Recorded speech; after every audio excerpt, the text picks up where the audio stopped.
Experiencing a black screen or no audio in your Tata Punch EV infotainment system? You're not alone. These are common complaints, often stemming from software glitches or less frequently, hardware issues. First, try a simple reset. Press and hold the power button for 10 to 15 seconds. This soft reset clears temporary caches. If that doesn't work, check the vehicle's fuses. Ensure your car is in accessory mode when troubleshooting. For audio problems, verify Bluetooth pairings and try different audio sources like USB, Android Auto, or CarPlay.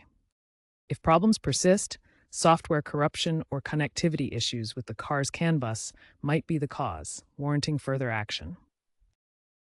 If basic troubleshooting fails, ensure your Tata Punch EV has the latest software updates. Use the Tata EV app for diagnostics and over-the-air OTA updates. Tata has released updates like version 2.5.8 to address these issues. However, older models, pre-mid 2024, may have hardware limitations. If OTA updates don't resolve the problem, especially with vehicles manufactured before mid-2024, visit a Tata service center. A voluntary recall program targets some units for free infotainment module replacements.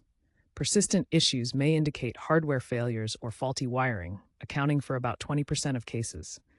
Professional intervention ensures correct diagnostics using OBD2 tools or Tata's proprietary software and can resolve issues beyond DIY fixes.